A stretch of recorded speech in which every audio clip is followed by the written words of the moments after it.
Here we are today with the one and only Eddy Grant. So I just interviewed Chesney Hawkes, mate, and I've just sort of stole that. Oh, well, that's pretty good. Yeah. Eddy. Yes. Well, I can remember as a little boy listening to your songs, Electric Avenue and Give Me Hope, Joanna, I Don't Wanna Dance, and Damn. all of these things that sort of propelled you to the limelight. What was your sort of background before, you were in school and then... Yeah, I've never really done a day job. I came out of school as a successful musician, basically, because it wasn't until Baby Come Back that I really left school. Yeah. And it just became unwieldy. Couldn't go out and play and stuff like that, so I had to go. And that sort of background, not having been in the workplace, a real bona fide working person, I found I had a lot of time for the instruments, and I had a lot of time to develop my craft as a writer, because you may have a hit record, but it doesn't mean that you're necessarily a writer, and you've got to find that within yourself. And I was able to find in that time, I found who I am as a writer. And so then, obviously, as things progressed, I want to flex a little bit more here, a little bit more there. But I've been fortunate in that I've been able to do it all in my own time, in my own way, at my own expense, basically. Yeah.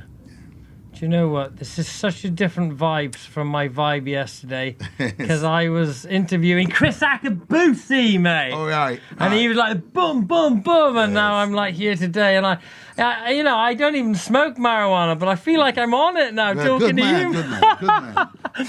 It's absolutely fantastic. We say about how people can influence other people. Yeah. How important is it to hang around with a sort of certain type of people, the right people? Can you fall into the wrong crowd and all that? Yes. I mean, every experience is an experience. It doesn't mean that you have to stay in it forever, and it doesn't mean that you have to be a part of the experience. Yeah. You can just be a voyeur, just look on. And I, for a long time in this music business, was able to observe from a distance everything. Yeah. And so it gives you the experience by having seen it and not necessarily been a part of it. And I am like a traveler in time. I recognize that now. It's that I have been there, I have seen, and I have experienced the 60s, 70s, 80s, 90s, and now 16 years into the 21st century. It's a remarkable set of bullets to have. Yeah. Because you can shoot down any particular, proverbially, any particular kind of scenario or situation, which is really why I'm so relaxed. And speaking of bullets, we've just had Ollie and Foxy and Billy from Channel 4 SAS TV show in here. What did you make of all of these Special Forces guys? Well, they told me about their program. Yeah. And it's another experience. We all like to talk about the SAS and all these covert scenarios, but not to be given any real facts and or any, albeit that it's at a distance, experience of what those guys go through to make them into the superhumans that they are. Yeah, absolutely. I mean, I applaud them. They were telling me about the program and stuff, which, of course, I'm going to check out. Yeah, you've got to have a look at it now. Gotta see Monday, it. 9 o'clock, Channel 4. Okay. And people that miss it, I think they can go to all 4 and right. have a look at that. Right. So I'll look at that and put that in my bag. Yeah. I'm not ever going to go join them. No, there's just no need for that crazy. You don't be. I can imagine you coming abseiling out of a helicopter. You'd be like that in the helicopter. You'd be like, and they'd be like, go, Billy. You'd be like, go, go, go, go, and you'd be like, chill, Billy. Just chill, Billy. Just chill, man. chill. So I know I'm not ever going to do No, it's not a me. part of, no, not you at all.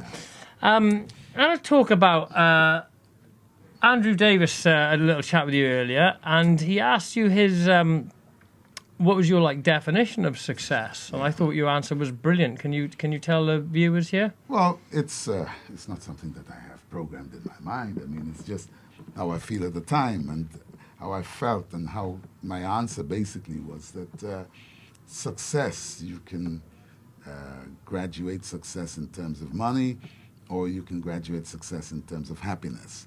My template is that I've graduated success as according to my happiness factor. Yeah. And I think that enables you to achieve material success by virtue of the fact that you go along with what destiny throws at you. Yeah. If destiny throws a bad vibe or negative or illnesses or whatever it is, I have done like the Eastern religions say, I accept. Yeah. I can't do nothing about it. It's come in, let's deal with it and get on with it. And I've had to do that all my life because since 23, I've had heart issues. And so I learned that ain't no point in fighting it because that'll kill you. No.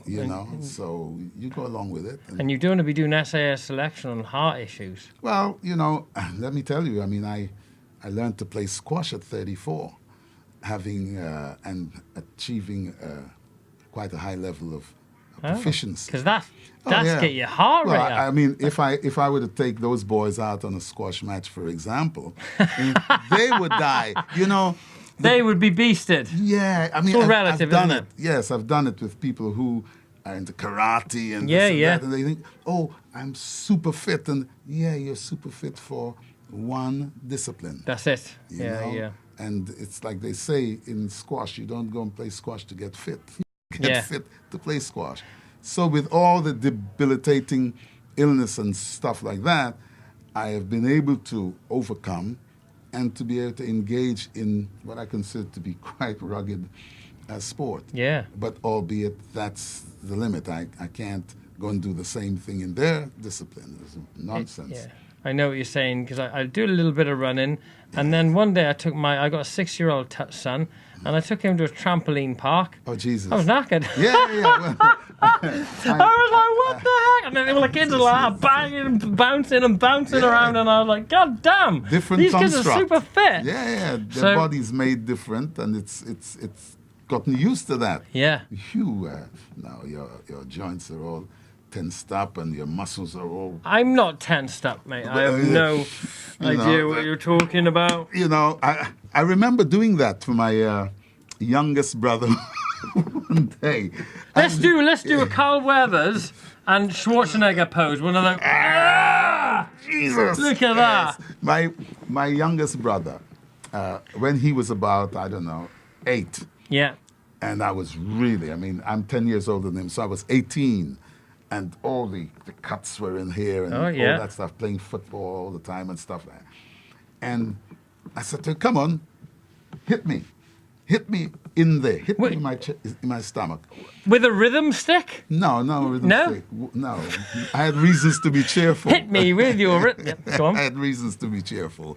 He came along and he just went, this little kid, 8 years old, and he just went like that. And I don't know what stared his finger straight into my solar plexus. Man, I nearly vomited.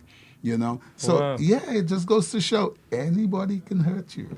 And it's like Kung Fu Panda. I was watching that the other day with my son. Yes. And the turtle, he took out the tiger, which you would never really think about, would you? No. You just wouldn't have thought the turtle it. versus the tiger. A turtle. I'm telling you, this turtle, I think Uguay was his name, he kicked the tiger's ass. And the tiger was a badass, mate. I was very, very impressed. Yeah, but life shows you that it exists. Don't take anything for granted. I never do. I wouldn't see you and say, oh, this guy, he's a very muscular guy. He's strong and he can take out this or take out that. No. I'd have to check it doubly, Yeah. I remember Roberto Duran. Yeah, Hand of Stone. Wow. I remember him remarking about Muhammad Ali. And he said, yeah, Muhammad Ali, yeah, great, he's greatest in the world, you know. But if I catch him in the alley, I kill him. You know, it's a different location. Yeah. And therefore, a man has a different power over another human being, you know. I was watching a video, on that note, it was Ali, and I was trying to think who it was.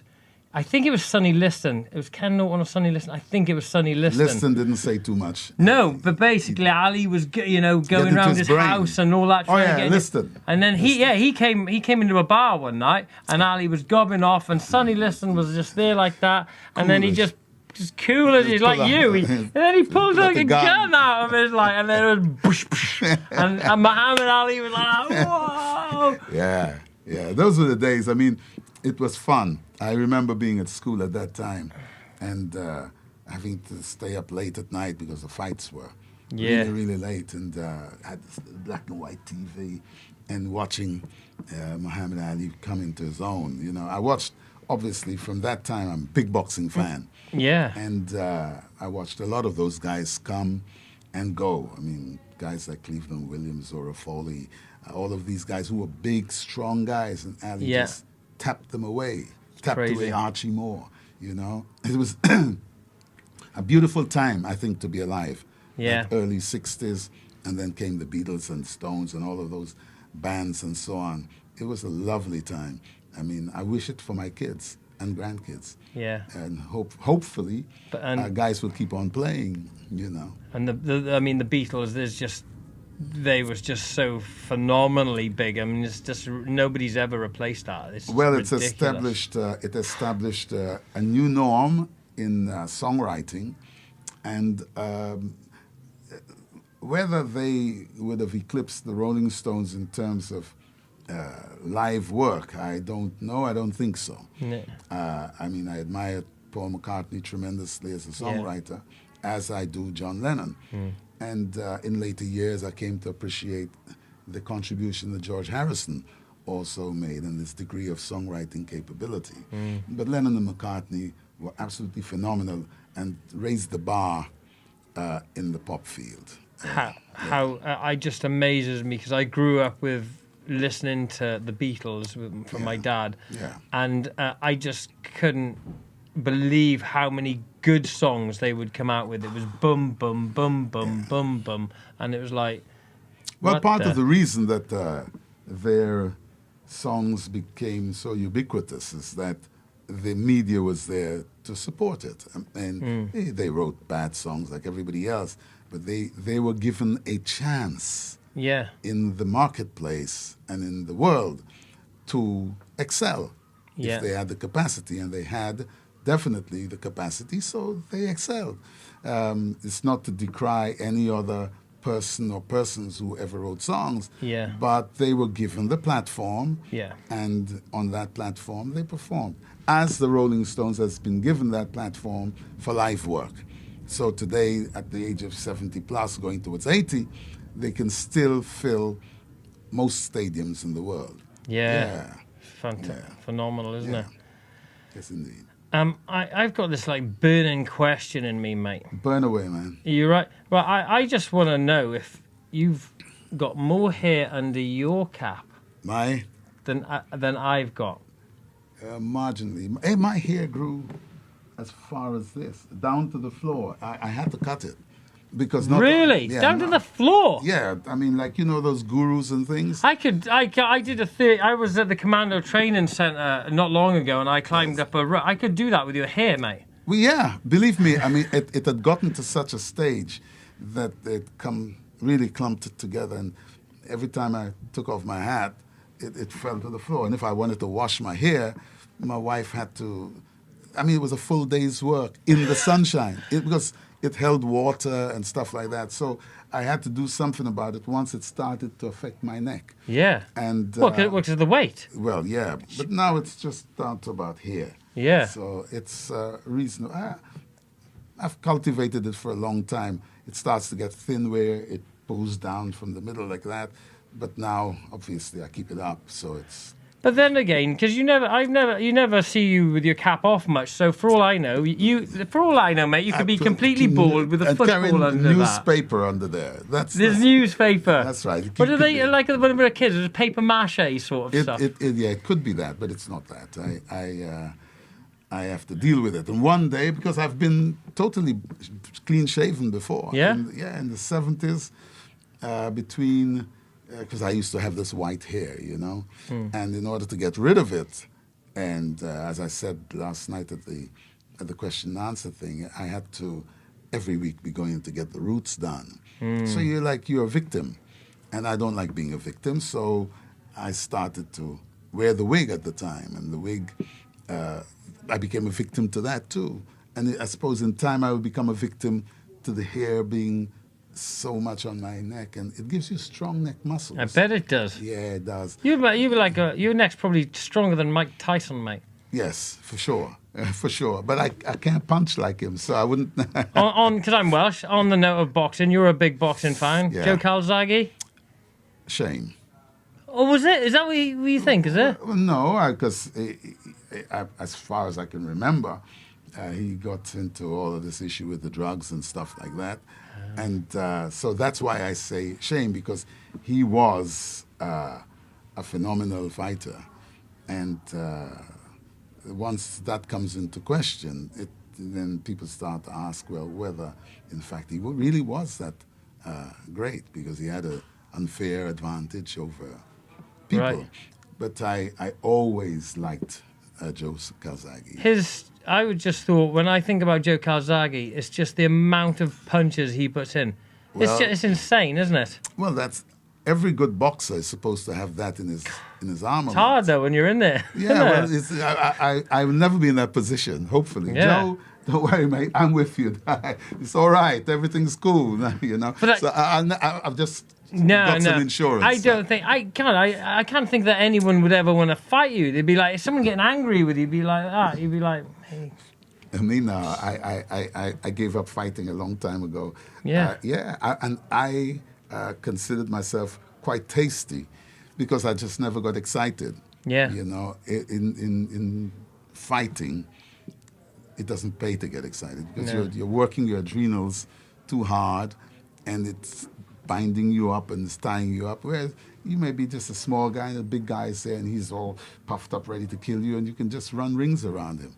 Yeah. So that's the secret. I mean, guys like Sugar Ray Leonard have shown you that it's not how big you are. Even Mayweather showed you that avoidance of crazy, blows. Isn't he? Yeah, crazy skill. So you can win world championships, you can make billions of dollars without even getting hurt. So, which is why a lot of people in the boxing business, the boxing fraternity, don't like him so much. Apart from the boasting is normal, but they don't like the fact that he don't get in there, But if he got in there, he could do some serious damage too. How important do you think humility is then? Humility is a factor in life, because you have to come to a point in your life where you understand your limits. And if you understand your limits, then what's left is you don't have to talk about it, Other people will talk about it because you are really that good. But on the other hand, there is false humility, where people, because the system or the society in which they're living value humility, they take it on as a trade, as an art, and so they become falsely humble. I'm not into that. I think that you are what you are. If you are a person that likes to speak about you, well, then by all means speak about you, but speak the truth. Absolutely, 100%. And there's certain circumstances that happen in life where somebody's like trying to be like, oh, well, I've done this and that, and they haven't. I don't see the point. No. I might as well say, look, I haven't, or I was rubbish at that, or was like, I've done enough, and whatever you achieve, just be real with it. The best people, I mean that not necessarily in the music business, but generally in life, the best people are really the best people. They have experienced what they've experienced. They don't need to shout about it. So they don't even need to do anything about it. They just need to be themselves. And people congregate around them or not. People like them or not. They're just living their life. They're just being themselves. Those are the kinds of people that I really appreciate. Yeah. Because they teach me something. Yeah.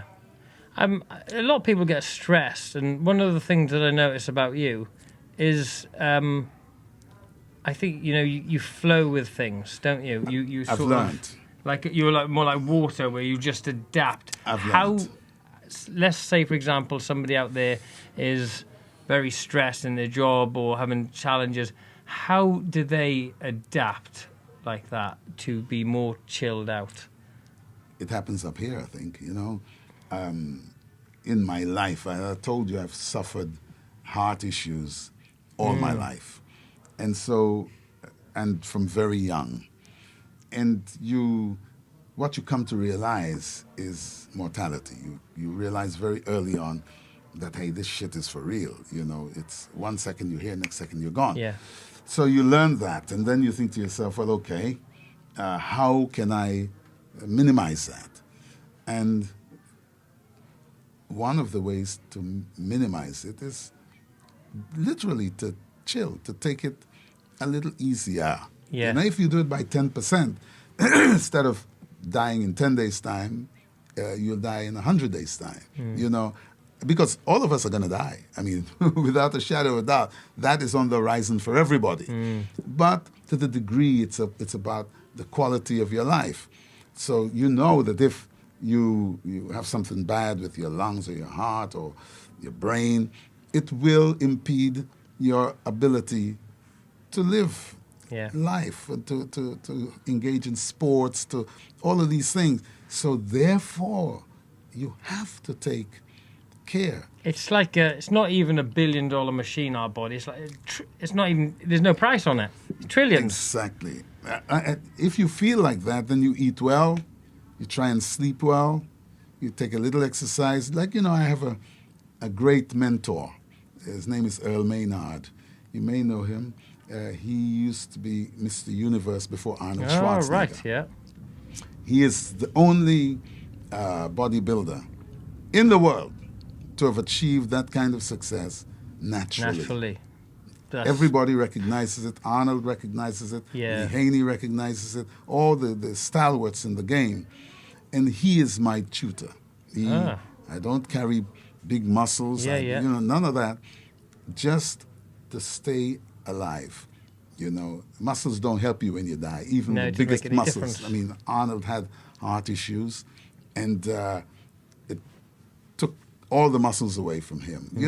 So it's not about any of those physical things as you see them. It's about quality of life and to be able to enjoy the little time that you have, because nobody knows when it is, and to be able to enjoy that, you give up the things of taste, a lot of salt, a lot of sugar, bad processed food. There is no real good processed food. But you start to eat live things that, plants and so on, that makes you chill.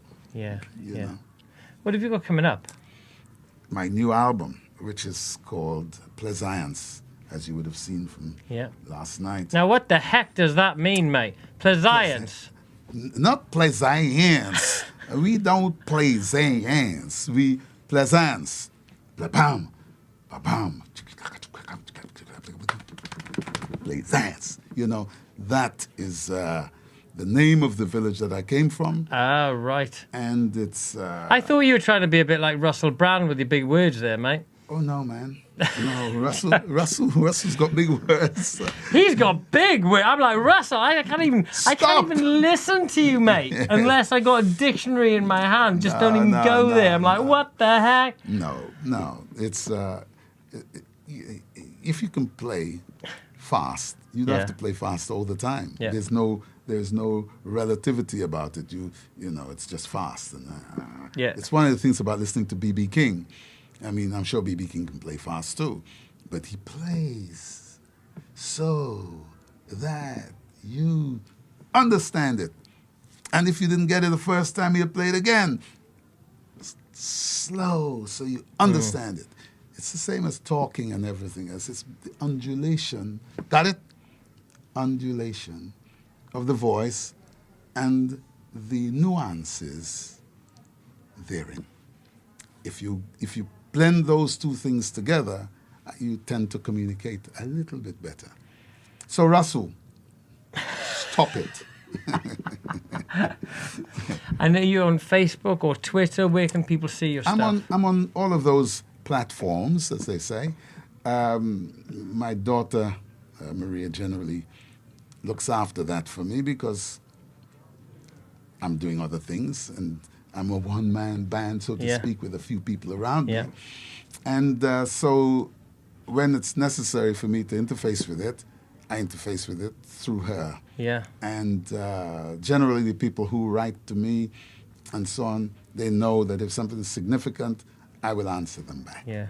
You know, so we've got a fairly reasonable presence, which we are working on now desperately because we've got this record coming out and we want lots and lots of people to appreciate it and to get a chance to hear it and to feel it and to see whether they like it or not. Eddy Grant. Yes. I tell you what, mate, I've never felt so chilled in my life.